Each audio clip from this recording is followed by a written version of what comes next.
ನಮಸ್ಕಾರ ಸ್ನೇಹಿತರೆ, ನಾನು ಸತೀಶ್. ನಮ್ಮ ಇವತ್ತಿನ ಟಾಪಿಕ್ನಲ್ಲಿ ನಿಮಗೆ ಸ್ಟಾಪ್ ಲಾಸ್ ಅಂದರೆ ಕನ್ನಡದಲ್ಲಿ ನಾನು ಟ್ರಾನ್ಸ್ಲೇಟ್ ಮಾಡಿರೋಂತಹ ಒಂದು ಪದವನ್ನು ನಷ್ಟವನ್ನು ನಿಲ್ಲಿಸುವ ಒಂದು ವ್ಯವಸ್ಥೆ ಅಂತ ನಾನು ನಿಮಗೆ ಕೊಡಲು ಇಚ್ಛಿಸುತ್ತೇನೆ.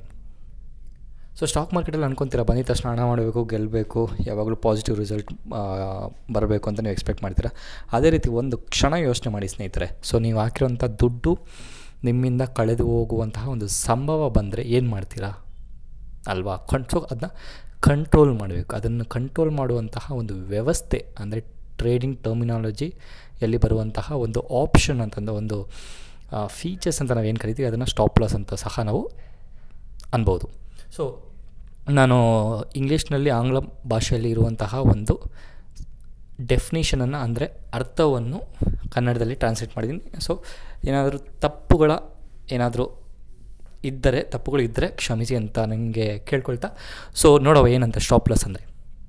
ಒಂದು ವ್ಯಾಪಾರವು ನಿಮ್ಮ ವಿರುದ್ಧ ಹೋದಾಗ, ಸೊ ವ್ಯಾಪಾರ ಅಂದರೆ ಟ್ರೇಡಿಂಗ್, ಅಂದರೆ ಸ್ಟಾಕ್ ಟ್ರೇಡಿಂಗ್ ಅಂತ ತಿಳ್ಕೊಳ್ಳಿ.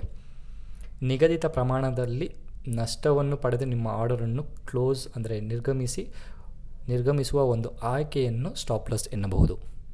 ಸೊ ಪ್ರಮುಖವಾಗಿ ನಿಮ್ಮ ನಷ್ಟವನ್ನು ಸೀಮಿತಗೊಳಿಸಲು, ನೆನಪಿಡಿ, ಲಿಮಿಟ್ ಮಾಡುವಂತಹ ಒಂದು ಆಪ್ಷನನ್ನು ಸ್ಟಾಪ್ ಲಾಸ್ ಎಂದು ಕರೆಯಬಹುದು.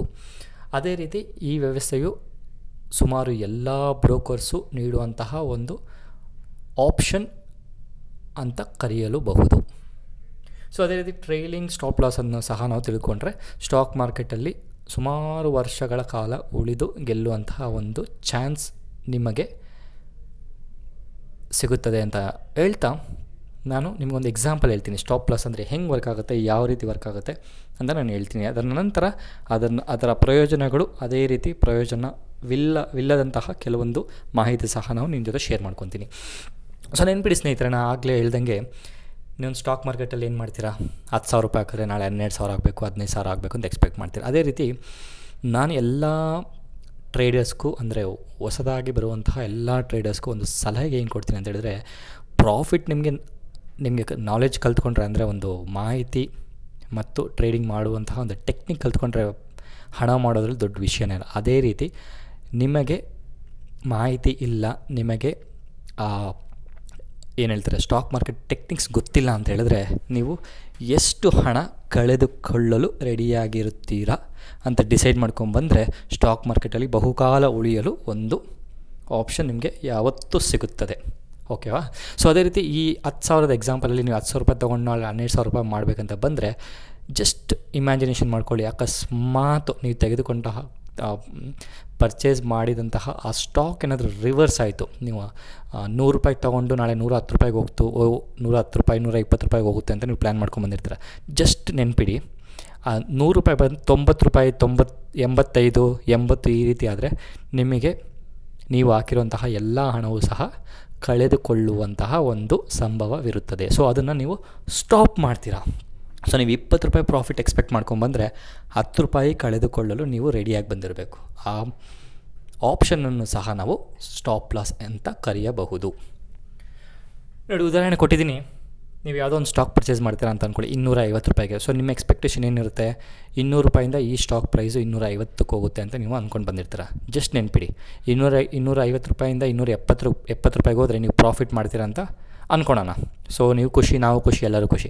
ಅದೇ ರೀತಿ ಅದನ್ನು ರಿವರ್ಸ್ ಹೊಡೆದ್ರೆ ನೀವು 10 ರೂಪಾಯಿ ಲಾಸ್ನ ಬೇರ್ ಮಾಡ್ಕೊಂಡಂತಹ ಒಂದು ಪ್ಲ್ಯಾನ್, ಅಂದರೆ ಸ್ಟ್ರಾಟಜಿ, ಅಂದರೆ ಒಂದು ಪರ್ಫೆಕ್ಟ್ ಪ್ಲ್ಯಾನಿಂಗ್ ಇಟ್ಕೊಂಡು ಬಂದಿದ್ದರೆ ಆ 10 ರೂಪಾಯಿ ನೀವೇನು ಮಾಡ್ತೀರ, ಅದನ್ನ ಸ್ಟಾಪ್ ಲಾಸ್ ಆಗಿ ನೀವು ಇಟ್ಟಿರುವಂತಹ ಒಂದು ಹಣವನ್ನು ಸ್ಟಾಪ್ ಲಾಸ್ ಅಂತ ನಾವು ಒಂದು ಎಕ್ಸಾಂಪಲಲ್ಲಿ ಕರೆಯಬಹುದು. ಸೊ ಇದನ್ನು ಲಾಂಗ್ ಅಂತ ಕರಿಬೋದು. ಸೊ ನೀವು ಲಾಂಗ್ ಹೋದರೆ, ನೀವು 10 ರೂಪಾಯಿ ತೊಗೊಂಡ್ರೆ ನಾಳೆ 12 ರೂಪಾಯಿಗೆ ಹೋದರೆ ನಿಮ್ಗೆ ಪ್ರಾಫಿಟ್ಟು. ಸೊ ರಿವರ್ಸ್ ಹೊಡೆದ್ರೆ ನಿಮ್ಗೆ ಲಾಸು. ಸೊ ಅಲ್ವಾ, ಅದನ್ನು ಲಾಂಗಲ್ಲಿ ನೀವು ಪಡೆದಿದ್ದರೆ ಸ್ಟಾಪ್ ಲಾಸ್ ಯಾವ ರೀತಿ ವರ್ಕ್ ಆಗುತ್ತೆ ಅಂತ ನಿಮ್ಗೆ ಎಕ್ಸ್ಪ್ಲೈನ್ ಮಾಡಿದ್ದೀನಿ. ಸೊ ಲಾಂಗ್ ಅಂದರೆ ಏನು, ಶಾರ್ಟ್ ಏನಂದರೆ ಏನು, ನಾನು ಹಿಂದಿನ ವೀಡಿಯೋದಲ್ಲಿ ನೀವು ಹೋಗಿ ನೋಡಿದ್ರೆ ಇದರ ಬಗ್ಗೆ ಒಂದು ಕೆಲವೊಂದು ಮಾಹಿತಿ ನಿಮಗೆ ಸಿಗುತ್ತದೆ.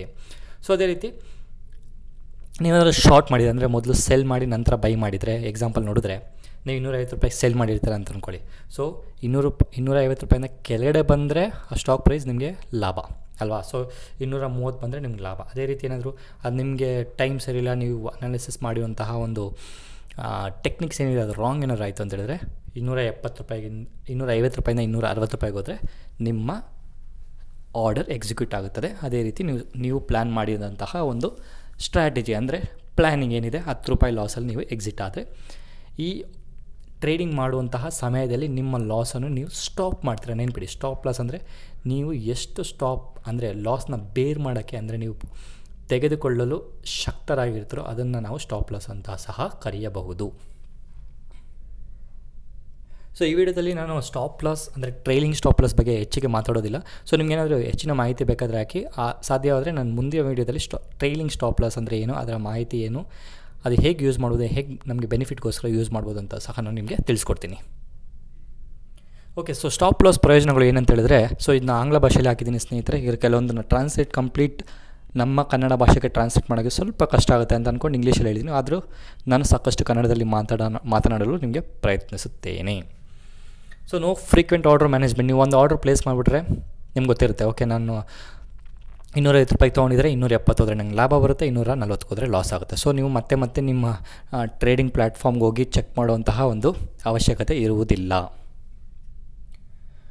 ಓಕೆ, ಸೊ ಅದೇ ರೀತಿ ಸ್ಟಾಕ್ ಮಾರ್ಕೆಟ್ ನೋಡ್ತಾನೆ ಇದ್ದರೆ ತಲೆ ಕೆಟ್ಟೋಗುತ್ತೆ ಅಲ್ವಾ. ಸೊ ಅದನ್ನು ಸಹ ನೀವು ಈ ಟ್ರೈಲಿಂಗ್ ಅಂದರೆ ಸ್ಟಾಪ್ ಲಾಸ್ ಅನ್ನೋ ಆಪ್ಷನಲ್ಲಿ ಸಹ ನೀವು ನಿಮ್ಮ ನೆಮ್ಮದಿಯ ಒಂದು ದಿನವನ್ನು ಕಳೆಯಬಹುದು. ಸೊ ಸ್ಟಾಕ್ ಮಾರ್ಕೆಟ್ ನೋಡ್ತಾನೆ ಇದ್ದರೆ ತಲೆ ಕೆಟ್ಟೋಗುತ್ತೆ, ಮತ್ತು ನಿಮ್ಮ ಸ್ಟಾಕ್ ಏನಾಗುತ್ತೆ, ಕೆಳಗಡೆ ಇಳಿಯುತ್ತಾ ಮೇಲೆ ಇಳುತ್ತಾ, ಎಷ್ಟು ಲಾಸ್ ಆಗುತ್ತೆ ಅಂತ ಒಂದು ಟೆನ್ಷನ್ ಇರೋದಿಲ್ಲ. ಓಕೆ, ಸೊ ಅದೇ ರೀತಿ ನಿಮ್ಮ ಸ್ಟಾಪ್ ಲಾಸ್ ಅಂದರೆ ನಿಮ್ಮ ಲಾಸ್ ಏನಿದೆ ಅದನ್ನು ನೀವು ಫಿಕ್ಸೆಡ್ ಮಾಡ್ಕೊಂಡು ಬಂದಿರ್ತೀರ. ಸೊ ಆ ಲಾಸ್ ಆ ಪ್ರೈಸ್ಗೆ ಬಂದಿದ್ದ ತಕ್ಷಣ ಮಾರ್ಕೆಟಲ್ಲಿ ಆಟೋಮೆಟಿಕ್ ಕ್ಲೋಸ್ ಆಗುತ್ತೆ. ಸೊ ನೀವು ಫಿಕ್ಸ್ ಮಾಡಿರ್ತೀರ, ರಿಲ್ಯಾಕ್ಸ್ ಆಗಿರ್ಬೋದು. ನೀವು ಆರ್ಡ್ರನ್ನ ಎಂಟ್ರಿ ಆಗೋ ಟೈಮಲ್ಲಿ ನೀವು ಡಿಸೈಡ್ ಮಾಡಿರೋದ್ರಿಂದ ನಿಮ್ಗೆ ಗೊತ್ತಿರುತ್ತೆ 250 ರೂಪಾಯಿಗೆ ತೊಗೊಂಡಿದ್ದೀನಿ, ಲಾಸ್ ಆದರೆ 10 ರೂಪಾಯಿ, ಪ್ರಾಫಿಟ್ ಬಂದರೆ 20 ರೂಪಾಯಿ ಅಂತ ನೀವು ಡಿಸೈಡ್ ಮಾಡಿರ್ತೀರ. So tension free. ಸೊ ಇದು ನ್ಯೂ ಟ್ರೇಡರ್ಸ್ ಅಂದರೆ ಹೊಸದಾಗಿ ಸ್ಟಾಕ್ ಮಾರ್ಕೆಟ್ಗೆ ಬಂದಿರುವಂತಹ ಕೆಲವೊಂದು ವ್ಯಕ್ತಿಗಳಿಗೆ ಇದು ತುಂಬ ಹೆಲ್ಪ್ ಆಗುತ್ತೆ ಅಂತ ನನ್ನ ಒಂದು ಅನಿಸಿಕೆ. ಏಕೆಂದರೆ ಇದು ನಾನು ಫಾಲೋ ಮಾಡ್ತಿದ್ದೆ, ಈಗ ತಕ್ಕ ಮಟ್ಟಿಗೆ ಇದನ್ನ ಸ್ಟ್ರಿಕ್ಟಾಗಿ ಫಾಲೋ ಮಾಡೋದ್ರಿಂದ ನನಗೆ ಒಂದು ಟ್ರೇಡಿಂಗ್ಗೆ ಅಂದರೆ ಒಂದು ಆರ್ಡರ್ಗೆ ಎಂಟ್ರಿ ಆಗೋ ಟೈಮಲ್ಲಿ ನನಗೆ ಗೊತ್ತಿರುತ್ತೆ ನನ್ನ ಲಾಸ್ ಎಷ್ಟು ಅಂತ. So helps to control emotion ಅಂತ ನಿಮ್ಮ ಎಮೋಷನ್ಸ್ ಏನಿರುತ್ತೆ. ಸೊ ನೀವು ಎಂಟ್ರ್ ಮಾಡಿದ್ರೆ ಆ ಭಯ ಇರುತ್ತೆ, ಹೆದರಿಕೆ ಇರುತ್ತೆ, ನನ್ನ ಹಣ ಏನಾಗುತ್ತೆ, ನನ್ನ ಹಣ ಕಂಪ್ಲೀಟಾಗಿ 0 ಆಗುತ್ತಾ, ಇಲ್ಲ ಗೆಲ್ತೀನಾ ಸೋಲ್ತೀನಾ ಅಂತ ಒಂದು ಟೆನ್ಷನ್ ಇರುತ್ತೆ. ಆ ಎಮೋಷನ್ನ ಕಂಟ್ರೋಲ್ ಮಾಡೋಕ್ಕೆ ಸಹ ಸ್ಟಾಪ್ ಲಾಸ್ ನಿಮಗೆ ಸಹಾಯ ಮಾಡುತ್ತದೆ. ಸೊ ಅದೇ ರೀತಿ ಅನಾನುಕೂಲತೆಗಳು ಇದ್ದೇ ಇರ್ತದೆ ಸ್ನೇಹಿತರೆ, ಯಾವುದೇ ಒಂದು ವಿಷಯದಲ್ಲಿ ಅಲ್ವಾ. ಸೊ ಅದೇ ರೀತಿ ಸ್ಟಾಪ್ ಲಾಸಲ್ಲೂ ಸಹ ನಮಗೆ ಅನಾನುಕೂಲತೆಗಳು ಇವೆ. So short time volatility. So ನೀವು ಅಂದ್ಕೊಂಡಿರ್ಬೋದು 250 ರೂಪಾಯಿಂದ ನಾನು ತೊಗೊಂಡು 270 ಹೋದರೆ ಪ್ರಾಫಿಟ್ಟು, 240 ಹೋದರೆ ಲಾಸ್ ಅಂತ ಅಂದ್ಕೊಂಡ್ರೆ. ಜಸ್ಟ್ ಎಕ್ಸಾಂಪಲ್ ಅಂದ್ಕೊಳ್ಳಿ, ಕೆಲವೊಂದು ಟೈಮ್ ಸ್ಟಾಕ್ ಮಾರ್ಕೆಟಲ್ಲಿ ಅಂದರೆ ಕೆಲವೊಂದು ಸಮಯದಲ್ಲಿ ಅಂದರೆ ಹೈ ವಾಲಟಿಲಿಟಿ ಅಂದರೆ ತುಂಬ ಫ್ಲಕ್ಚುಯೇಷನ್ಸ್, ತುಂಬ ಮೇಲೆ ಇರೋದು, ತುಂಬ ಕೆಳಗಡೆ ಇಳಿಯೋದು ಅಂತ ಒಂದು ಕೆಲವೊಂದು ಸಿಚುವೇಷನ್ಸ್, ವಾಲಟಾಲಿಟಿ ಅಂತ ನಾವು ಏನು ಕರಿತೀರಿ.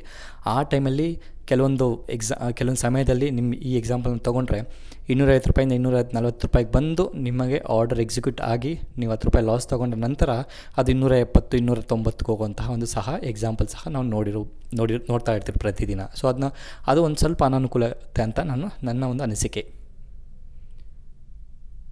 ಓಕೆ, ಸೊ ಸ್ಟಾಪ್ ಲಾಸ್ ಎಷ್ಟು ಫಿಕ್ಸ್ ಮಾಡಬೇಕಂತ ಸಹ ನಾವು ಡಿಸೈಡ್ ಮಾಡೋದು ಕೆಲವೊಂದು ಸಮಯದಲ್ಲಿ ತುಂಬ ಕಷ್ಟ ಆಗುತ್ತೆ. ಸೊ ನಿಮ್ಮ ರಿಸ್ಕ್ ಆ್ಯಪಿಟೇಟ್ ಅಂದರೆ ನೀವು ಎಷ್ಟು ರಿಸ್ಕ್ ತೊಗೊತೀರಾ ಅದ್ರ ಬೇಸಿಸ್ ಮೇಲೆ ಸಹ ನೀವು ಪ್ಲ್ಯಾನ್ ಮಾಡಬಹುದು.